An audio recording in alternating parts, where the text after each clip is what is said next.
A Declaração de Independência dos Estados Unidos foi o primeiro texto eletrônico lançado pelo Projeto Gutenberg, no início de 1971. O título foi armazenado em um conjunto de instruções enviado por e-mail que exigia que uma fita ou disquete fosse montada manualmente para recuperação. O pacote de discos era do tamanho de um bolo grande em um porta-bolos, custava $1.500 e continha 5 megabytes, dos quais esse arquivo ocupava de 1 a 2%. Foram mantidos 2 backups em fita e mais um em fita de papel. Os 10.000 arquivos que esperamos ter online até o final de 2001 devem ocupar cerca de 1 a 2% de uma unidade com preço comparável em 2001.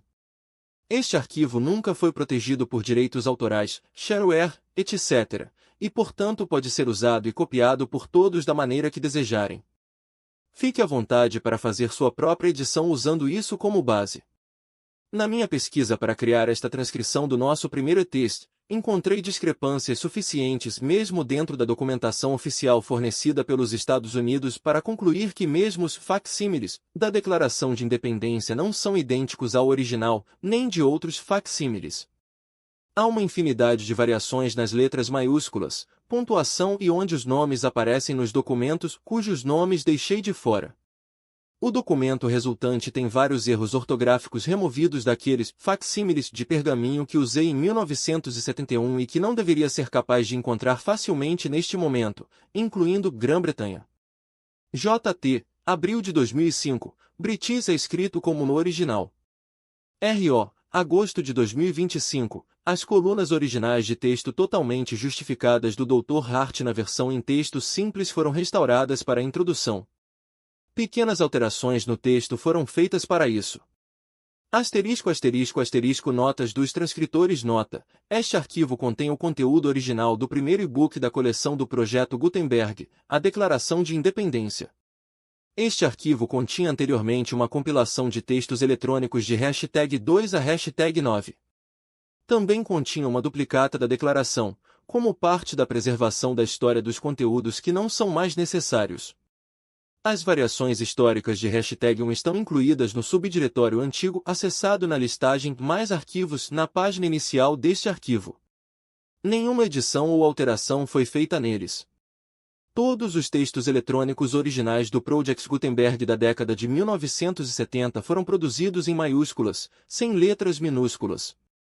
Os computadores que usávamos naquela época não tinham letras minúsculas. A Declaração de Independência dos Estados Unidos da América no Congresso, 4 de julho de 1776. A Declaração Unânime dos 13 Estados Unidos da América quando, no curso dos acontecimentos humanos, torna-se necessário que um povo dissolva os laços políticos que os ligaram a outro, e assuma, entre os poderes da terra, a posição separada e igual a que as leis da natureza e do Deus da natureza lhes conferem. Um respeito decente às opiniões da humanidade exige que eles declarem as causas que os impelem à separação. Consideramos estas verdades como evidentes por si mesmas, que todos os homens são criados iguais, que são dotados pelo seu Criador de certos direitos inalienáveis, que entre estes estão a vida, a liberdade e a procura da felicidade. Que para garantir esses direitos, governos são instituídos entre os homens, derivando seus justos poderes do consentimento dos governados. Que sempre que qualquer forma de governo se torna destrutiva desses fins, é direito do povo alterá-la ou aboli-la, e instituir um novo governo, estabelecendo suas bases em tais princípios e organizando seus poderes de tal forma que lhes pareça mais provável de efetuar sua segurança e felicidade.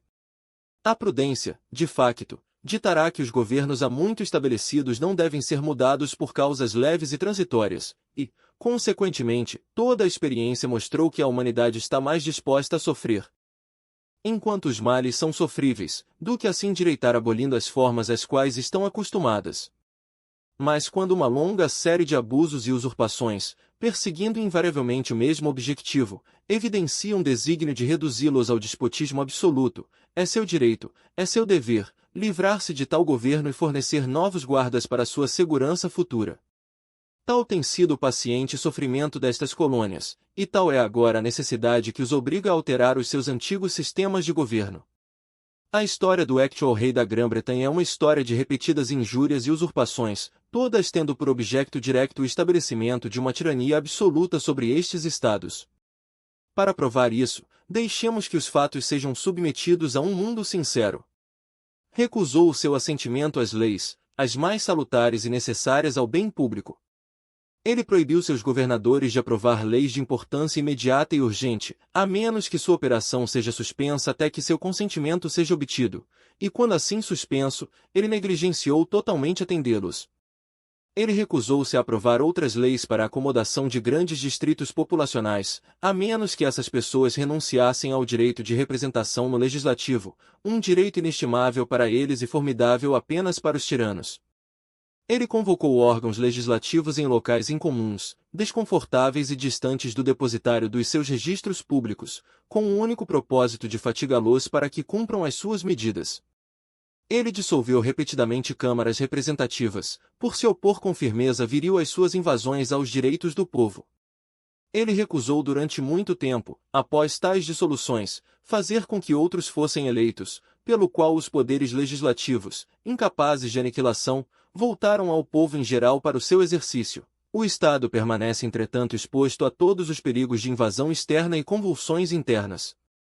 Ele tem se esforçado para impedir a população desses estados, para tanto obstruir as leis de naturalização de estrangeiros, recusando-se a passar outros para encorajar a sua migração para cá, e aumentando as condições de novas apropriações de terras. Obstruiu a administração da justiça, ao recusar o seu assentimento às leis de estabelecimento do poder judiciário. Ele tornou os juízes dependentes apenas de seu testamento, para o mandato de seus cargos e para o valor e pagamento de seus salários.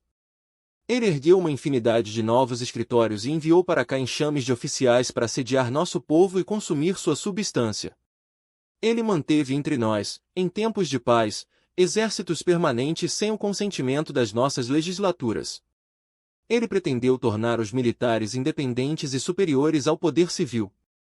Ele combinou-se com outros para nos submeter a uma jurisdição estranha à nossa Constituição e não reconhecida pelas nossas leis, dando seu consentimento aos seus atos de pretensa legislação, por aquartelar grandes corpos de tropas armadas entre nós, por protegê-los, por um julgamento simulado, de punição por quaisquer assassinatos que eles deveriam cometer contra os habitantes desses estados, por cortar nosso comércio com todas as partes do mundo, por nos impor impostos sem nosso consentimento, por nos privar, em muitos casos, dos benefícios do julgamento por júri, por nos transportar além dos mares para sermos julgados por pretensos ofensas, por abolir o sistema livre de leis inglesas em uma província vizinha, estabelecendo nela um governo arbitrário e ampliando suas fronteiras de modo a torná-lo ao mesmo tempo um exemplo e um instrumento adequado para introduzir a mesma regra absoluta nessas colônias, por retirar nossas cartas, abolir nossas leis mais valiosas e alterar fundamentalmente as formas de nossos governos, por suspender nossas próprias legislaturas e declarar-se investidos de poder para legislar para nós em todos os casos.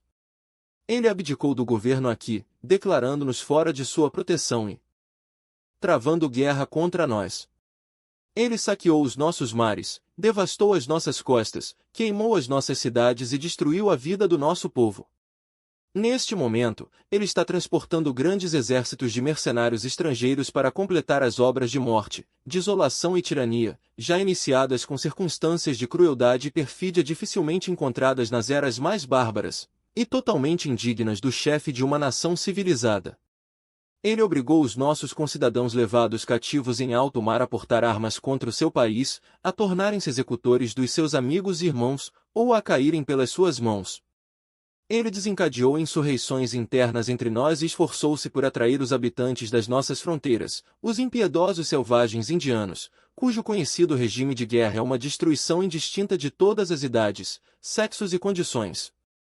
Em todas as fases destas opressões, pedimos reparação nos termos mais humildes, as nossas repetidas petições foram respondidas apenas por repetidas injúrias. Um príncipe, cujo caráter é assim marcado por todos os atos que podem definir um tirano, é inadequado para ser o governante de um povo livre. Nem temos faltado atenção aos nossos irmãos britânicos. Nós os alertamos de tempos em tempos sobre tentativas de sua legislatura de estender uma jurisdição injustificável sobre nós. Recordamo-los das circunstâncias da nossa imigração e da nossa fixação aqui. Apelamos à sua justiça e magnanimidade nativas e conjuramo-los, através dos laços dos nossos parentes comuns, a repudiar estas usurpações, que inevitavelmente interromperiam as nossas ligações e correspondência. Eles também têm sido surdos à voz da justiça e da consanguinidade. Devemos, portanto, concordar com a necessidade que denuncia nossa separação, e mantê-los, como consideramos o resto da humanidade, inimigos na guerra, amigos da paz. Nós, portanto, os representantes dos Estados Unidos da América, no Congresso Geral, reunidos, apelando ao Juiz Supremo do mundo pela retidão de nossas intenções, fazemos, em nome e pela autoridade do bom povo dessas colônias, publicamos solenemente e declaramos que essas colônias unidas são, e de direito devem ser Estados livres e independentes, que eles estão absolvidos de toda a fidelidade à coroa britânica, e que todas as conexões políticas entre eles e o Estado da Grã-Bretanha são e devem ser totalmente dissolvidas, e que, como Estados livres e independentes, eles têm pleno poder para iniciar a guerra, concluir a paz, contratar alianças, estabelecer o comércio e praticar todos os outros atos e coisas que os Estados independentes podem fazer por direito. E para o apoio desta declaração, com uma firme confiança na proteção da providência divina, comprometemo-nos mutuamente com as nossas vidas, as nossas fortunas e a nossa sagrada honra.